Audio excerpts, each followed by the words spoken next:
Milk cleaning out here. Summertime cleaning, adding more stuff. It's a mess out here, guys. It's a mess. Just got the paint for my ceiling finally. I'm out here on the treadmill, getting it in, doing my normal spit, my normal stuff. I just got done watching the video, okay?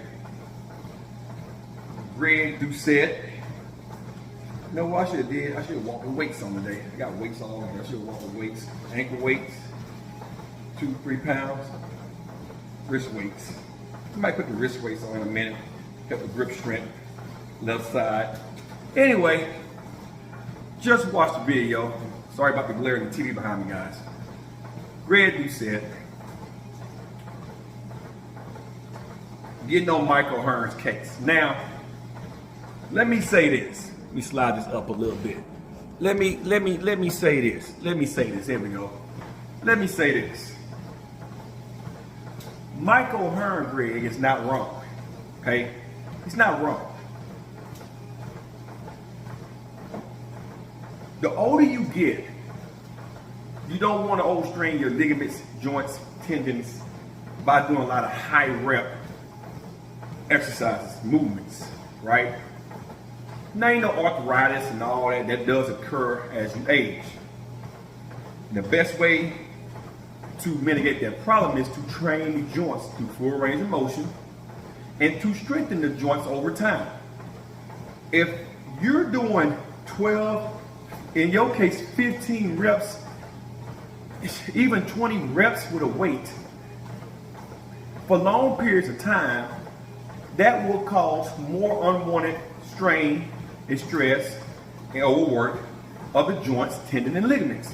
Remember, you are on HRT, you are on testosterone, you are on a lot of shit that help you recover quicker than the average person. Okay? Using moderate weight, eight reps is not a heavy weight. That is a moderately challenging weight to do. And I tell clients, the moment you can do 12 or 15 reps with a weight, especially 15, it's time to up the weight. It's time to up the weight. Anything north of 12 reps is at that point endurance work.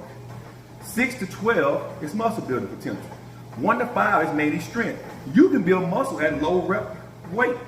3 to 5 reps, you can build muscle. Why? Because even though strength training is more neurologically driven, okay, it still causes significant muscle damage. Is the risk to reward higher? Yes, because it's a heavier weight. That's why you practice perfect form. But as you age, you don't want to be using very light weight to where you're doing 15 reps. And you might not feel the burn at that point because you're used to that weight. And if you get to the point where you're repping 225 for 5 sets of 15, right? That's basically 75 reps a session.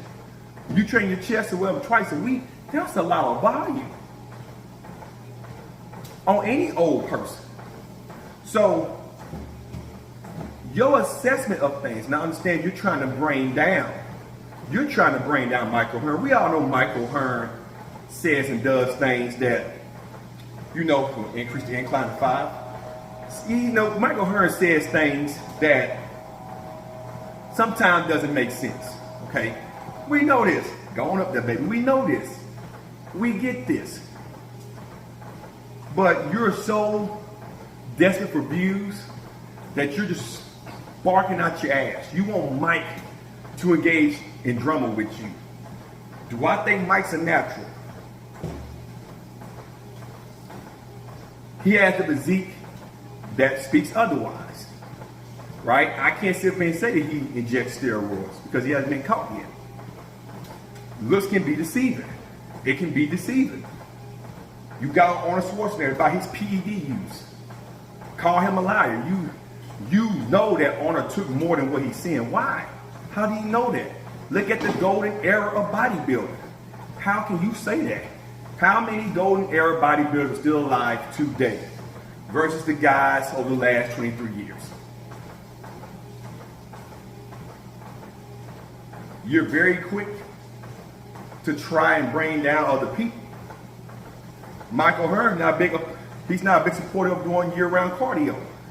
Just moving enough throughout the day is cardiovascular work. Your heart beats as you walk. You don't have to come actually train your heart like we do. Okay? I'm walking right now, but in about 10 more minutes, I'm gonna do a light little jog. On a slight incline, I'm on a 5. I'm probably gonna raise to a 7 for another 5 minutes. Lower it back down to a 3. Increase the speed, get to a flat surface, and do a light jog for 20, 30 minutes. But I don't do this every day because I do a lot of activity around my house. I cut the grass and shit like that. I don't have a ride lawnmower. I push lawnmower. I do shit like that. Kids keep me active. So you don't have to do year-round cardio.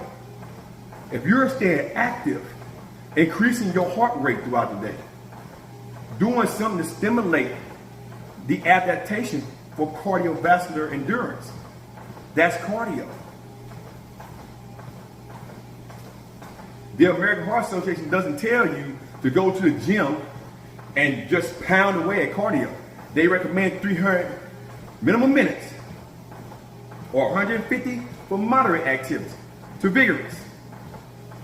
What that means is if you move at least an hour a day, every day, just for an hour, and you're doing some type of insertion activity, whether it's cleaning your house, going around the block for a nice walk, taking your kids to the park and playing with them, doing something that requires you to just move your body, that will elevate your heart rate from its normal resting heart rate. Not worried about the VO1 threshold, VO2, we're not worried about that. Just a gradual increase of heart rate. That is minimum enough cardio. Vigorous is when you're actually training. Moderate to vigorous, you're training. That's why you don't want to overdo your cardio past 150 minutes if you're actually going to train cardio. So Michael Hearn is correct. Mike stays pretty active. You don't have to go into the gym and just do a shitload of cardio. If you want all that shit, the amount of cardio that you do, you'll be overtrained. You recover faster because you same with lifting weights. You don't want to overwork yourself. And that's what you're not understanding. That's what you're not getting, Greg. I'm in phenomenal shape. All right, I have a pinched nerve in this arm. I've been working through. I've been retraining my grip. You know, I'm right hand dominant. Left hand, I've been trying to overwork to make it catch up to the right hand. I got a pinched nerve. Matter of fact, it's affecting all the way up here. Don't worry, guys. When they have my heart checked, find out I do have a pinched nerve. My neurologist called me today, so I gotta go in. They're gonna do some more tests. But I know how to train around this area. Lower the weight, train this area, not too intensely, right? Let it recover. Let it recover. If I don't train it, neuropathy can happen. Not neuropathy, muscle neuropathy. Well, it's a nerve. It's a nerve being pinched. So neuropathy, I guess you can say that. But muscle atrophy can happen. Muscles can shrink. I get weaker in this hand. So you have to know how to train that, right? That's all Mike is saying. You ain't got to go to the gym and kill yourself. I think 8 reps is a lot with a moderate weight to go to failure. You want the muscle to fail before the joints, ligaments, and tendons to fail. If you're doing very heavy weight and you're trying to go for 8 reps very heavy, yes, you can still damage the ligament, joints, and tendons because you're putting unwanted strain on those areas before the muscle, could go to failure because that's a heavy weight. That's why you keep the heavier the weight, the lower the reps. But you won't be too light, you won't be too heavy. I think shooting for 8 reps when you're up in your 60s and 70s is good. That's good weight. That's good weight. If an 80-year-old man can bench press 135 pounds for 8 reps and it's challenging, that's good. He shouldn't be trying to do 15 fucking reps. Come on, man. Shit's crazy. Now, I know my boy Alan Roberts. What's up, Alan? I know Alan is going to probably watch this video because I'm going to tag him. Might well kill 2 birds with 1 stone. Because after I get to know my cardio, I'm going to be busy for the rest of the day. I took these pictures off of my TV in my master bedroom yesterday, as I was getting ready to film my first 3 videos that I did yesterday about the obesity that's affecting kids. Now, I'm not going to go into deep detail because this is something that's been known, but just seeing the figures, and yes, it's on CNN, I watch CNN, MSNBC, all that shit, but just to see the figures of how many kids are obese nowadays is crazy. Everybody always says that, oh, high cholesterol runs in the family. Me and my father talked about this yesterday. Let me adjust my camera real quick, cause like I'm there we go. I want you guys to kind of, I'm trying to get center so you guys can kind of see me a little bit better. Now that I think about it. There we go. Fuck it, I'll deal with it later. Anyway, me and my father was talking yesterday about, there we go, about high cholesterol, high blood pressure, all those things. Raise up the incline a little bit. Go to number 10 now. All those things that runs in the family, okay? Things don't run in your family. You have a genetic disposition to getting things, diseases and shit like that, like Alzheimer's, dementia and shit like that, right? But high blood pressure, high cholesterol, all those things occur about how you eat and what you do in your normal day of life. What I'm doing right now is good for my heart. It's good for my lungs. It's good for my whole cardiovascular system, right?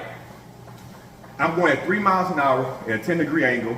I could go a little faster, but I'm going to be jogging here shortly, so I'm not trying to burn myself out. I can jog on the incline. I'm in very good shape. This muscle, the more efficient it is, the more efficient your whole body is. Okay? Same thing with the brain. The more blood can get to the brain, the better your brain. And I don't mean hemorrhaging blood now. Oxygen-rich blood. The more, hold on. See my daughter right here. What is it? Huh? Hold on, guys. Kids eat your house, have it home. Got hurt, but I gotta feed my babies again. God damn, they ate 3 hours ago. But they eat good food. Real good food. They're very active. But back to what I was saying. Shit.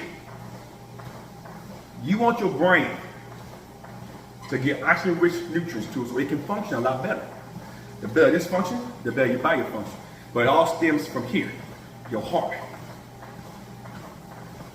Kids nowadays don't have the luxury of a lot of activity. Why? You see this device that I'm recording on?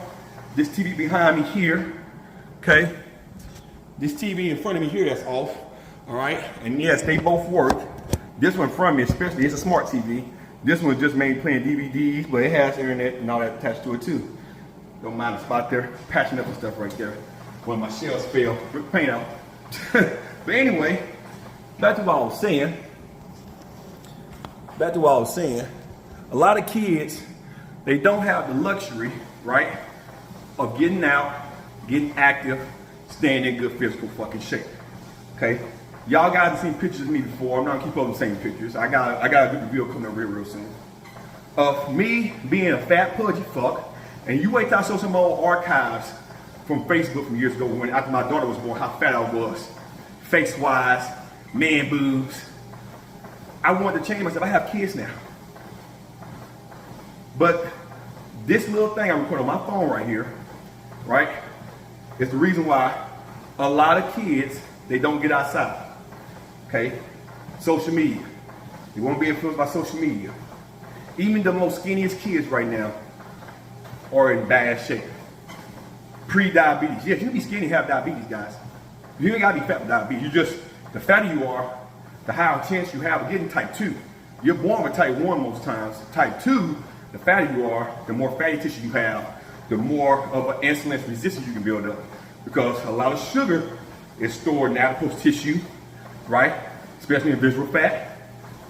The more muscles you have on your frame, you have a lot of glycogen storage too. That's why having too much muscle is a bad thing. Because you can develop diabetes. Yeah, you can. But doing this type of activity here, you burn the glycogen stores so the sugar can replenish over time because your body runs off of sugar. That's what fuels your brain. It runs off sugar. Carbohydrates is the main stimulant to make your body move energy, whereas protein is the main substance to build muscle. Fats help with inflammation, right? It helps with inflammation. It helps with what's the word I'm looking for? Inflammation and Lord, don't tip my motherfucking tongue here. It helps with joint health. It helps with joint health. Fat help cushions and replenish the cartilage shit that's left already in support for joints and stuff of that nature. Kids nowadays eat a lot of junk, a lot of high processed carb shit. You know what I'm making tonight? Chicken breast. I already got strips cut. Making tacos tonight. Healthy fats in the taco. We're gonna have tomatoes, fruits, veggies, spinach most likely, chicken, sour cream's enough good fat and sour cream. You know, you don't have to have a lot on a goddamn taco. Cheese have a little bit of fat in it because it's dairy. Boom, voila, that's it. And I have the big wraps. 2 of those things you fool. So you have to train your kids how to eat. A lot of us, we don't do that. We don't train our kids how to eat. My kids drink zero sugar shit. Water, zero sugar juice. Every now and then they'll have legitimate soda water. I give them a Pop-Tart every now and then. I don't want them just eating that shit daily. But we have sweets here. The amount of obesity that's in America right now is sickening. Okay? Now the reason why I brought Alan Roberts is for the last few years, Alan been pushing the race, the part down the finish line, and he's not finished yet, about this epidemic. Okay? I'm gonna do my job now. Bring this on down to zero. And he was right about 5 years ago before COVID hit, that the onslaught of obesity, especially amongst the young, is going to get worse. Those pictures I showed earlier, I'm going to show them again right here. The stats don't lie. They do not lie. That what you are seeing is legit. That's legit. Now, can you imagine the sickness the next time COVID comes around? The next great pandemic that happens once every 100 years. Can you imagine the carnage that's going to happen the next time that happens? Can you guys imagine that? Can you tell me what you guys think is going to happen next time? I tell you what's going to happen.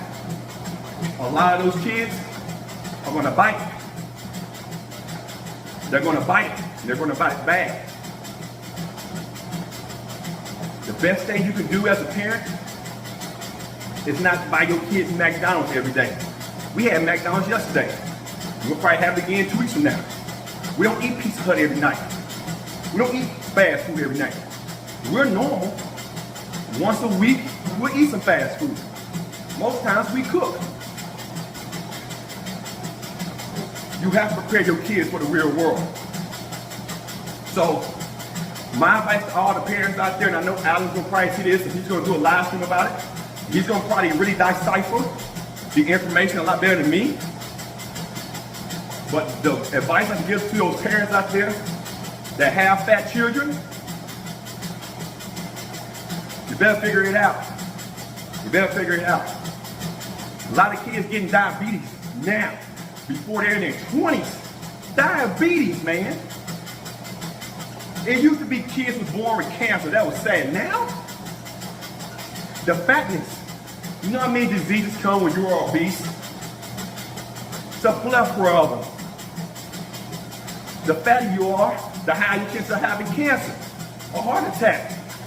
All types of shit goes to the ceiling. A lot of kids are morbidly obese in high school now, elementary schools now. It's sad. And social media is the biggest push of them all. That's why it's a problem.